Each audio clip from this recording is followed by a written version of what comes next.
everyone, it's Jananie and welcome back to my channel, This Story Ain't Over. So today I'm bringing you my very late October wrap up.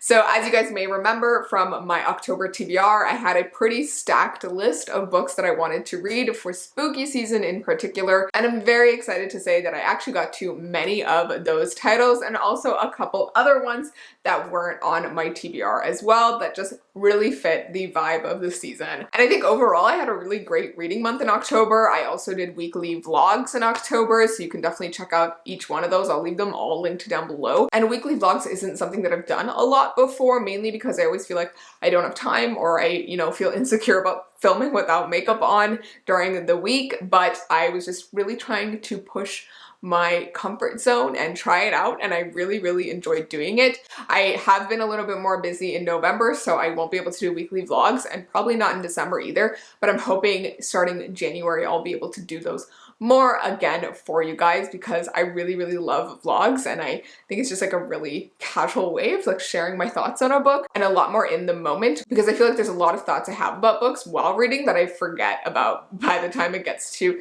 doing my review in a wrap up. Alright, but before we get into the specific reviews for each book in October, I wanted to tell you a little bit about the sponsor of today's video, which is Ana Luisa. So I've worked with Ana Luisa multiple times before. I am a VIP creator for them, and they are just a wonderful and amazing sustainable jewelry brand that I absolutely love and whose pieces I've been wearing daily and on the regular, whether I'm just like going out for an errand or to a party or whatever. Like, I think they just fit so nicely with, my fashion sense and just like what I like. And Ana Luisa has not only got its beautiful aesthetic going for it, but it's also a really sustainable jewelry brand. So they are carbon neutral. They offset 100% of their carbon emissions from the sourcing of their raw materials to the disposal of their products. They also have some really fair prices and incredible sales, I will tell you. All of the pieces start at $39 and they have no luxury markup as well. And amidst all of this, they also try to ensure high production standards and eliminate any excessive waste. So I'm super excited to tell you about the few pieces that I'm wearing today. So first, I'm wearing this wonderful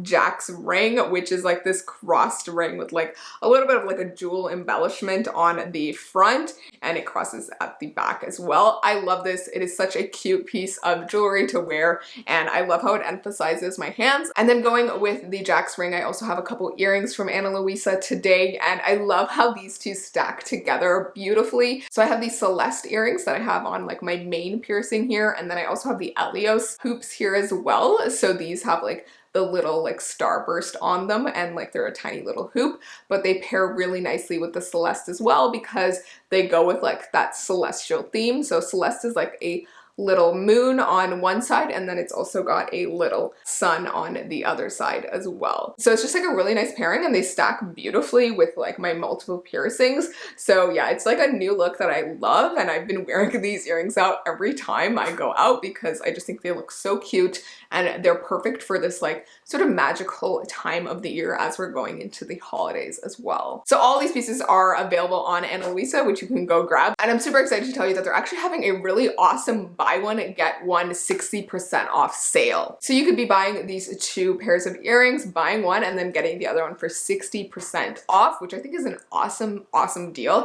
And I think Ana Luisa just runs some really great sales throughout the year so that even if you can't afford the pieces at full price, you can grab them at a deal at some point. Ana Luisa's pieces also make really great gifts if you're shopping for anyone in your life who wears jewelry, because the pieces are long lasting and they're really high quality. So I think it's just like the perfect type of like gifting item. So yeah, I would highly recommend not missing out on this wonderful sale and a chance, grabbing a gift for someone or grabbing something for yourself. Maybe buy one for a friend and then, get the second one for 60% off. And you can get this whole entire deal if you go use the link in my description. I'm super excited about all of my new pieces from Ana Luisa, and I just like love how I'm racking up this wonderful collection. So yeah, I highly recommend checking them out. Like, they are one brand that I truly believe in their mission and what they're doing, and just like the beautiful pieces that they are creating.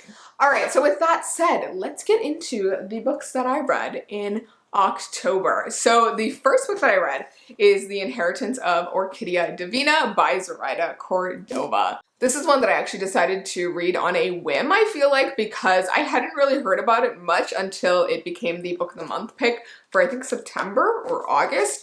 And after that, I started seeing it more on Twitter and BookTube and all of that. And I had been hearing really great things about it, and also the audiobook. And I actually listened to most of this on the audiobook and like here and there followed along on the book. And as you can see, I tabbed a bunch of places in the book, which you'll find is a running theme for the books that I read in October, because I was just so enchanted by so many of them and I wanted to tab like so many places in the books. And what I mean by tabbing is just like when I'm reading, if there's like a line that I really like, I'll just like put a little sticky there so that if I wanted to like go back to the book and just like see what I thought of it or just reminisce parts of it, I can just like go back to those places that I tabbed and like read those sections and remember what the book was about, or you know, how it felt to read it. So yeah, they're definitely like places that I just like want to remember for later, and I find myself doing that every now and then. I'll like pick up a book off my shelf and like sort of flip and skim through and just see the places that I've tabbed, and it's just like very nice to fondly remember those moments. And I don't only tab quotes that I like, it's also like moments that I found shocking or interesting or exciting or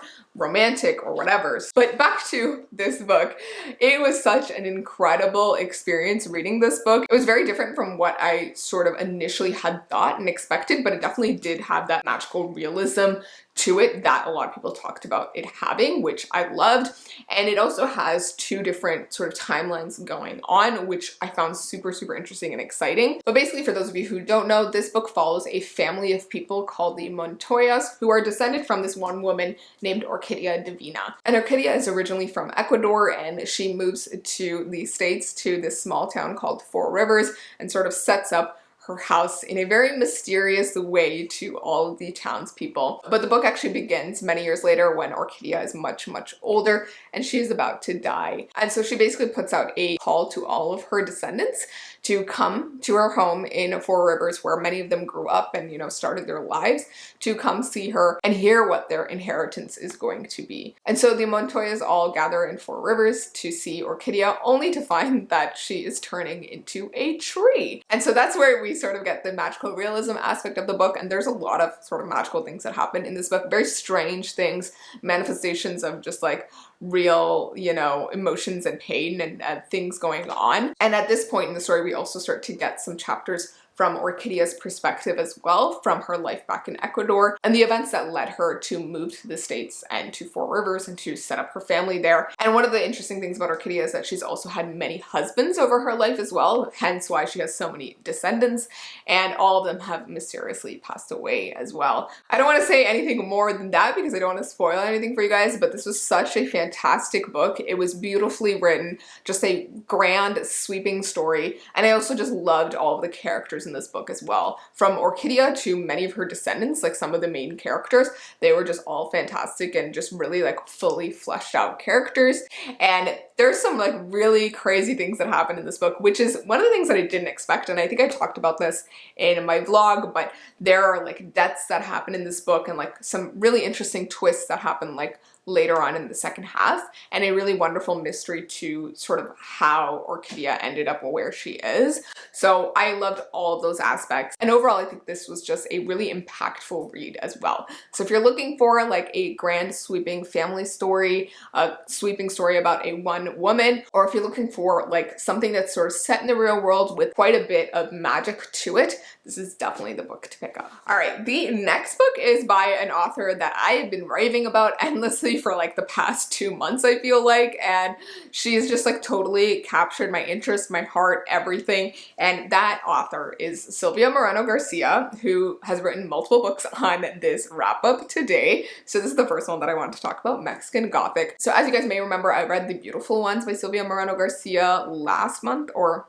in September, I think, and I absolutely loved it. And I had Mexican Gothic on my shelves for like practically a year at this point, because I bought it last year when people were sort of raving about it after the Goodreads Choice Awards, and I was really interested in it, but I had never sort of attempted to actually pick it up, partly because I didn't actually know too much about it. I knew it was a haunted house story. I knew that a lot of people liked it, but I knew it was also horror. I knew it was also Gothic horror, but the concept had never really clicked to me that it would actually be quite similar to like Jane Eyre or Wuthering Heights.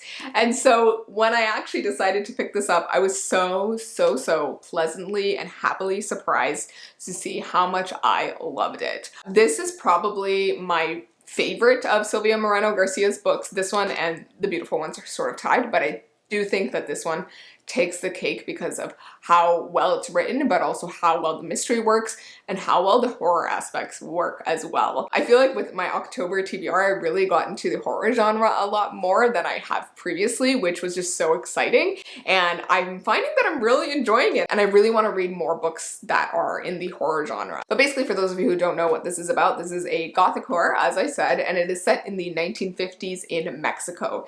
And it follows our main character, Noemi, who is this like sort of high society girl. She's quite young, I think in like her early 20s, and she's contacted by her cousin who has recently gotten married to this English man who lives in like this manor house called High Palace in the Mexican countryside. And what her cousin, Catalina, says when she contacts her is that she is being poisoned by her husband and that there are like strange things going on in the house and that it's haunted and that she wants to leave and all this. And so Noemi and her father think that her cousin might partially be going insane and, you know, things might not be actually that wrong. But regardless, her father wants her to go off to High Place, see what's going on with Catalina, if it's like her going crazy or, you know, something's actually wrong, and sort of report back and figure out what's going on. And so of course, Noemi goes off, and I actually really love Noemi's character. That was like one of the highlights of the book for me.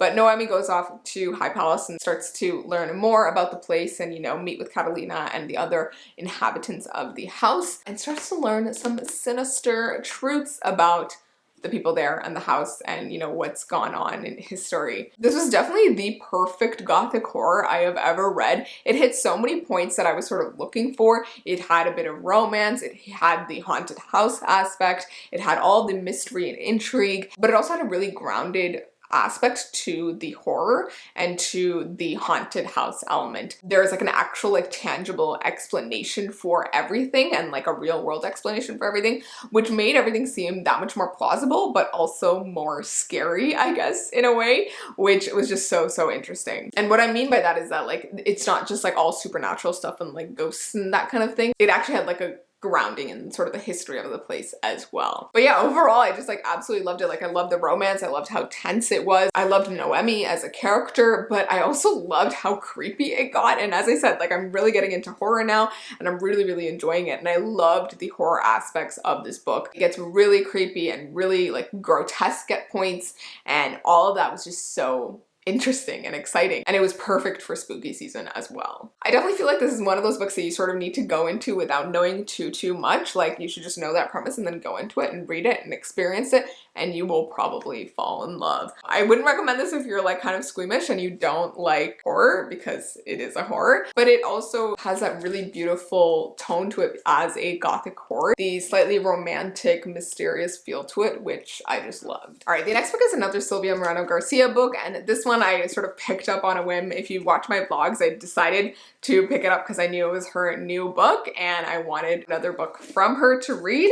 And so that book is Velvet Was the Night. And this one is quite interesting because it's different from, I would say, Mexican Gothic or even The Beautiful Ones, because it focuses less on sort of the romance aspects, and it actually gets quite political in this one too. This is, as the author describes it, a noir but also pulp fiction, and it is set in the 1970s in Mexico City, and it's following something called the Dirty War, which was basically the political persecution of activists by the Mexican government during that time. And so the book actually follows two different main characters and like perspectives as well. So one is Maite, who is this secretary who really sort of hates her life, I would say, and she's also a very strange character with some really interesting quirks. And then it also follows the other main character, who is Elvis, who is something called a hawk, which is like this collective of sort of like secret agents-ish and sort of thugs who were helping with this political persecution. But Elvis, in a way, even though being part of the Hawks, isn't really like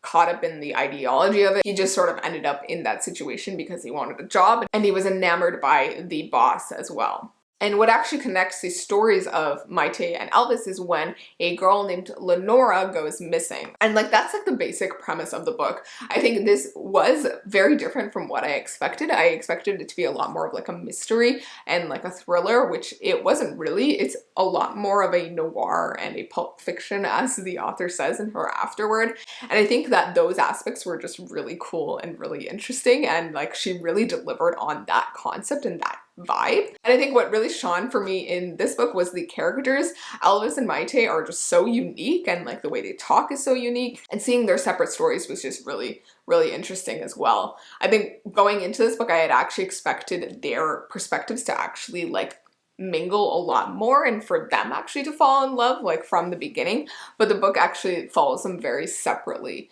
in their own sort of threads of the story. So yeah, this book definitely isn't the one for you if you're mainly looking for like a mystery thriller or like a romance, but if you're looking for a noir, if you're looking for a pulp fiction, if you're interested in the history as well, I think it's a really great read. All right, the next book is probably my favorite out of this list. I don't know, it's kind of tied with Mexican Gothic, but yeah, definitely a new favorite for the year. And this is a book that I didn't actually expect to like that much either. So like all of this is a surprise and I'm just really excited. And that book is the Southern Book Club's Guide to Slaying Vampires by Grady Hendrix. This book, my god, was so fantastic. I had seen Kayla from Books and Lala talk about this book a lot and how it's like a horror that she enjoyed. And basically all I really knew about this was that it like follows this women's book club who reads like true crime in their spare time and like in their book club together.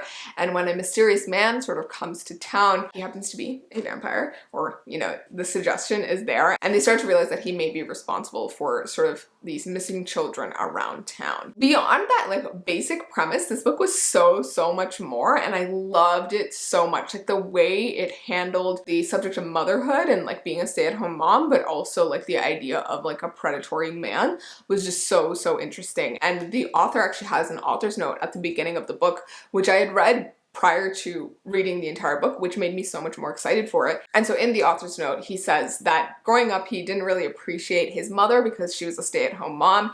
He just thought, you know, all she did was like read books with her book club and like just do laundry and that kind of thing and like pick them up from school. And he didn't think it was that big of a deal, but it's actually like a real job. And he sort of realized that as he grew up and all the stress and things that they were dealing with. And so he thought it would be cool to sort of write a book where, you know, it's his mother who's dealing with all this stress and protecting her kids and being a mother, pitting her against Dracula, the original sort of predator and, you know, Ted Bundy of the world. Mothers are always expected to, you know, give so much of themselves and be responsible for so much, whereas like a vampire is like a lone man, not responsible for anything and only just like eats and takes and sucks the life out of things and continues on. And so he thought it would be like a nice pairing to match these two characters against each other. And so it's his mom versus Dracula, which is a concept that I absolutely adore, and he really delivers on it in this book. We see sort of the development of the main character, and one of the things I absolutely loved about this was the way that it shows how the main character is like sort of gaslit by her husband and the other husbands, and even like her fellow club members at some points as she's trying to prove that this man who has come to town is a vampire or some sort of predator. And it's just so interesting to see how like this small town mentality and this idea that they want to believe the best in this man because he is a white man is so harmful in many ways because these men just get away with it. So yeah, it was just so interesting, and I think so well done. It covers so many interesting and important topics, from how people don't value domestic work to like race to like predatory white men. And I just found it so interesting. So overall, it was like a fantastic book, so well written and just like well crafted. And it also was so freaking scary. That is another thing. It was a horror book that was so well done. There were moments in this book where I was like deeply terrified about what was gonna happen. Parts where like a character was like hiding from like the villain, or things going on that just were shocking and unexpected. And I was just feeling the range of spooky emotions, which I absolutely loved. It is a perfect thing to read during spooky season, but even not, if you're like the type of person who likes spooky stuff any time of the year, great read. And also like a really interesting exploration into the idea of vampires as well and vampire lore. And overall, Loved it so freaking much. All right, on that note, the next book that I picked up was another vampire book, and that is Certain Dark Things by Silvia Moreno Garcia. So it was actually quite funny. I was reading a bunch of these other books in a vlog, and then I realized that Silvia Moreno Garcia had more books, and one of them was a vampire book, which I had known nothing about prior to October starting. And so of course I went and grabbed this from the bookstore immediately because I needed to have it. And then I started reading it, and I think listened to this mostly on the audiobook as well, and absolutely adored the audiobook. But this basically is set in a alternate / futuristic version of Mexico City, and it follows like an array of different characters, but the main character is Atul, who is on the cover here, and she is a descendant of like Aztec vampires, and she's currently on the run in Mexico City. And actually, to preface all this, in this version of our world, people know of vampires. They are an ancient species, and they have different subspecies as well. So there's like the species that Atul is, the Aztec version, but there's also like other European like subspecies as well. People all know about these vampires and, you know, fear them and whatever, and also hunt them a little bit, but some places have completely eradicated vampires. So Mexico City is one of these places. Vampires are not allowed in them, but Atul finds herself running away to Mexico City away from a European vampire who is basically after her for something that she did. But coming into Mexico City, Atul sort of runs into this street kid who collects garbage named Domingo, who has had like a rough time of life, but he is absolutely enchanted by Atul when he meets her, and she sort of enlists his help both as her meal ticket, but also to help her figure out a way out of Mexico City and away from this vampire that is hunting her. There's also like cop characters in this and like other stuff going on. It definitely has a noir vibe to it as well, and the way it's set in the city and like the seedy underbelly of it. And overall, it's just fantastic. And I loved all the vampire lore that we get in the book, and how all the different subspecies of vampires are so different and have different aspects to them. Like Atul has like a stinger or something instead of like fangs, which I thought was super interesting. So I feel like the author really like pushed the envelope of what a vampire means and like how they can be portrayed, and I just love the entire concept. Yeah, overall I really enjoyed this one. It wasn't like my favorite of her books, but I do think it was like a fun, enjoyable read, and like a nice one for spooky season, and just like a really interesting supernatural read as well. I also love the characters, Atul and Domingo, and some of the side characters as well. And what I find I love about Silvia Moreno Garcia's books is that even if she has a character who has a perspective for maybe like a couple chapters, she somehow brings them to life in such a vivid way that like you feel like they were there or you were in their head for the entire book, which I just love. So she has like a really wonderful writing talent that I absolutely admire, and I just can't wait to read more of her books when she comes out with more. Alrighty, and to finish off this spooky wrap up, the final book that I read in October was White Smoke by Tiffany D. Jackson, and I had been raving about how excited I was for this book since I heard about it. If you don't know, Tiffany D. Jackson has written a lot of YA thrillers before, and I've actually read all of her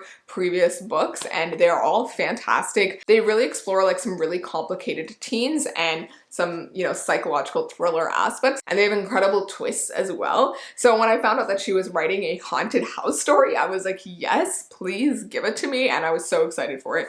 And this was honestly the perfect spooky haunted house story to read right around Halloween time, which is what I did, and I was so happy about the vibes. Basically, this book follows her main character Marigold, who is part of sort of a blended family. Her mother has recently gotten remarried to this white man who also has like a young daughter, and then Marigold herself has a younger brother as well. And so their whole family is actually moving away from their small town in California to this very unknown town called Cedarville. And part of that is because Marigold needs to get a fresh start away from some of the things of her past, and part of that is an addiction that she had. And then part of the reason they're moving is also because Marigold's mother has gotten this sort of writer's grant where their family will get a free house to live in Cedarville to add to the culture of the town, that kind of thing. And it's all funded by this foundation called the Sterling Foundation.